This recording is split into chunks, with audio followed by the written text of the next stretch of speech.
3절 이제는 내게 끝이 이르렀나니 내가 내 진노를 내게 나타내어 내 행위를 심판하고 내 모든 가증한 일을 보응하리라. 26절 환난에 환난이 더하고 소문에 소문이 더할 때 그들이 선지자에게서 묵시를 구하나 헛될 것이며 제사장에게는 율법이 없어질 것이요 장로에게는 책략이 없어질 것이며.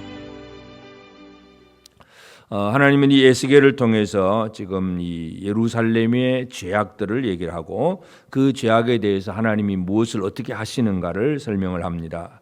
첫 번째로 이제 이 하나님께서 이스라엘 땅에 관하여서 말씀하면서 끝났도다 끝났도다 하는 그 얘기를 2절과 3절에서 하고 있습니다. 이제는 끝이 이르렀다. 하나님은 모든 것에 대해서 시간을 주관하시는 하나님입니다. 시작하게 하시는 분은 끝내시는 분도 하나님이십니다. 이 세상을 창조하신 하나님은 새 하늘 새 땅을 만들기 위해서 옛 하늘 옛 땅을 또 끝내시는 하나님이시기도 합니다. 그래서 우리는 이 땅에서 영원무궁토록 잘 먹고 잘 살았으면 좋겠지만 그건 인간의 사람의 생각 욕심이고 모든 시작과 끝을 주관하시는 이는 하나님이심을 하나님께서 먼저 선포를 하면서 그 끝 중에 하나가 바로 예루살렘의 끝을 얘기를 합니다. 예루살렘은 죄악 때문에 망할 수밖에 없다. 3절에 이제는 내게 끝이 이르렀나니 내가 내 진노를 내게 나타내어 내 행위를 심판하고 내 모든 가증한 일을 보응하리라.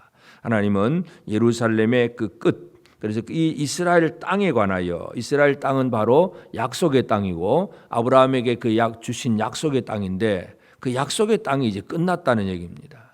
하나님은 그 약속의 땅의 효력이 끝났다고 선포를 하고 있습니다.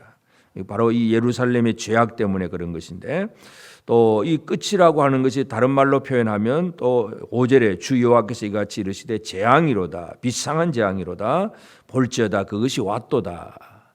그래서 이 끝날은 바로 재앙의 날이라는 사실 이것을 분명히 강조를 합니다.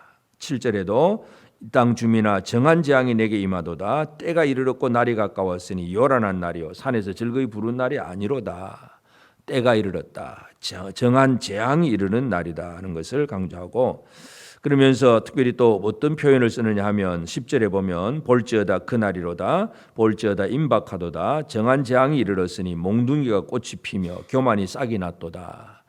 몽둥이가 꽃이 피고 교만이 싹이 났다. 그렇게 표현하면서 하나님이 어떤 하나님이신가 하면 9절에 내가 너를 불쌍히 여기지 아니하며 긍휼히 여기지도 아니하고 내 행위대로 너를 벌하여 너의 가정한 일이 너희 중에 나타나게 하리니 나 여호와가 때리는 이임을 내가 알리라.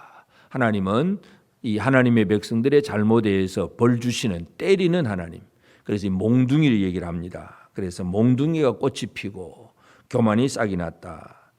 또 11절도 포악이 일어나서 죄악의 몽둥이가 되었은저 하나님께서 이 벌 주시는 하나님이시라는 것 이것을 분명히 강조를 하고 있습니다. 그래서 이런 하나님의 진노와 심판에 대해서 사람들은 어떻게 하든지 이런 벌을 피해 보려고 애를 씁니다. 그런데 사람들은 인간적인 수단과 그 방법을 가지고도 결코 이 벌을 피할 길이 없다는 것입니다. 14절 보면 그들이 나팔을 불어 온갖 것을 준비하였을지라도 전쟁에 나갈 사람이 없나니 이는 내 진노가 그 모든 무리에게 이르렀음이로다. 하나님의 재앙과 진노가 적군의 침입, 전쟁으로 일어납니다. 그러면 이 전쟁을 준비하는 그래서 많은 사람 준비를 하는데 전쟁에 나갈 군인이 없습니다. 싸울 사람이 없다는 얘기죠. 하나님의 그 진노에 대해서 이것을 해결할 길이 없다는 것을 분명히 강조합니다. 그래서 사람이 없습니다. 나팔을 불어 온갖 것을 준비해도 소용이 없고 사람이 없다 하는 얘기를 하고 그 다음에 또 19절에 보면 그들이 그 은을 거리에 던지며 그 금을 오물같이 여기리니 이는 여호와 내가 진노를 내리는 날에 그들의 은과 금이 능히 그들을 건지지 못하며 능히 그 심령을 족하게 하거나 그 창자를 채우지 못하고 오직 죄악의 걸림돌이 되미로다. 사람들이 또 의지하는 것은 또 은과 금입니다. 돈만 있으면 돈의 힘으로 뭔가 할 수 있다고 생각을 하고 있습니다. 그런데 그들이 은을 거리에 던지고 금을 오물같이 여긴다. 이 돈이 가져도 아무 소용이 없다는 얘기입니다. 예를 들어서 은행에 엄청난 돈을 넣어두었는데 갑자기 그 은행이 파산을 해버렸습니다. 그러면 통장에 든 그 금액 숫자가 뭐 국가가 보증하는 정도는 어느 정도는 있긴 하겠지만 그 이상의 것은 건질 수가 없습니다. 그러면 그 통장 그건 아무것도 아니에요. 그냥 그 어느 거리에 던질 수밖에 없습니다. 이 경제가 완전히 파탄된 그런 상황이라는 것을 분명히 보여줍니다. 국가의 시스템이라든지 이 경제 시스템이 완전히 무너진 상황. 그래서 사람도 하나님의 재앙을 막아낼 수 있는데 사람도 없고 돈은 있는데도 돈의 힘도 없고 바로 이런 것이 바로 이 마지막 때의 모습임을 분명히 보여줍니다. 그리고 22절에도 보면 내가 또 내 얼굴을 그들에게서 돌이키리니 그들이 내 은밀한 처소를 더럽히고 포악한 자도 거기 들어와서 더럽히리라. 성전이 있는데 이 성전도 가지고도 안 된다는 것입니다. 오히려 성전 안에 포악한 자들이 들어와서 성전을 더럽힙니다. 그러니까 형식적인 예배, 제사, 절기 이런 것들이 다 있는 성전이지만 그것 가지고도 이 재난의 날을 피할 길이 없다는 것, 이것을 분명히 강조하고 있습니다. 사람들은 지금도 어떤 재난을 피하기 위해서 도와줄 사람을 구하고 또 모아놓은 재물을 신뢰하고 그리고 형식적인 예배를 잘 드리기만 하면 열심히 뭔가 기도하기만 하면 될 줄로 착각하는 이제 그런 일들이 있습니다. 그러나 하나님이 끝났다고 정하신 그 마지막 날에는 그 인간의 준비가 아무런 의미가 없다는 것을 분명히 보여줍니다. 그래서 진정한 재앙을 얘기하시는데 이 24절에서는 내가 극히 악한 이방인들을 데려와서 그들이 그 집들을 점령하게 하고 강한 자의 교만을 그치게 하리니 그들의 성소가 더럽힘을 당하리라. 그래서 성전이 무너지는 것, 성전이 더럽힘을 당하는 것, 이제 이것이 가장 큰 문제인데 그 다음에 이제 25절 평강을 구하여도 없을 것이다. 평강이 사라집니다. 그 다음에 26절 환란에 환란이 더하고 소문이 더할 때에 그들이 선지자에게 묵시를 구하니 헛될 것이고 제사장에게는 율법이 없어지고 장로에게는 책략이 없어지고. 그러니까 선지자가 묵시가 없고 제사장은 율법이 없고 가르칠 율법이 없고 장로들은 책략 뭔가 이렇게 하면 되겠다 하는 방안이 나와야 되는데 아무런 방안이 없는 거예요.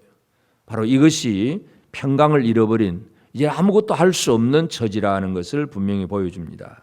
그래서 오늘 이 아침 우리가 이 에스겔 7장을 통해서 하나님께서 예루살렘의 마지막 날 끝날에 대해서 심판을 선고하신 것, 이거 우리가 다시 한번 기억하면서 오늘 우리가 이 시간에 적용해야 될 것은 나는 지금 뭘 의지하고 있는가. 모든 것을 주관하신 하나님이 아니라 어떤 사람이라든지 돈, 재물이라든지 어떤 내가 가지고 있는 형식적인 신앙생활들, 나는 그냥 교회 다니니까 괜찮을 거야 하는 이런 막연한 이런 생각을 가지고 산다면 그 모든 것들이 재앙을 피할 수 있는 준비가 아니라는 것입니다. 그래서 우리가 진짜 의지해야 될 것이 바로 오직 살아계신 하나님 밖에 없다는 사실, 우리는 이것을 기억을 해야 됩니다. 아무리 내 주변에 사람이 있고 내가 가진 돈이 많고 뭔가 잘하는 것 같아도 하나님이 없으면, 하나님의 말씀이 없으면 아무것도 아닙니다. 그래서 이 마지막 때에 이 말씀이 끊어지지 않도록 제사장에게는 율법이 없습니다. 선지자는 묵시가 없습니다. 장로들은 책략이 없습니다. 하나님께로부터 오는 말씀이 없다는 것, 이것이 가장 큰 문제입니다. 그래서 우리 가운데 하나님의 말씀이, 진리의 말씀이, 복음이 제대로 선포되고 가르쳐질 수 있도록 그 역할을 또 우리가 하기도 하고 그런 일이 잘 이루어지도록 우리가 기도해야 하기도 하고요. 또 우리가 앞으로 여름 수련회 같은 행사도 준비를 하지만 그냥 행사를 위한 행사가 아니라 진짜 하나님의 말씀이 선포되고 말씀이 전달되고 말씀 안에서 다음 세대들이 훈련되고 변화되는 그런 일들이 이루어질 수 있도록 말씀이 끊어지지 않는 그런 우리 모두가 될 수 있도록 우리가 기도해 나가야 됩니다. 그래서 이 마지막 때의 평강을 잃어버린 이스라엘, 선지자에게는 묵시가 없고 제사장은 가르치는 율법도 없고 장로들은 책략도 없다. 이게 가장 큰 영적인 흑암의 시대입니다. 이런 흑암의 시대가 나타나지 않도록 우리가 늘 기도해야 되고, 이제 오늘 받은 말씀으로 함께 기도하겠습니다. 모든 때를 정하시는 하나님의 주권 아래에서 매일 깨어있는 삶을 살게 하시고 세상의 사람과 재물과 형식적인 신앙생활로 만족하는 어리석음이 없게 하옵소서. 선지자에게 묵시를, 제사장에게 율법을, 장로들에게 책략이 있게 하셔서 우리 교회에 올바르게 선포되는 하나님의 말씀이 끊어지지 않게 하옵소서.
이제 개인의 기도 제목을 가지고 하나님 앞에 기도하시기 바랍니다.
수고하셨습니다.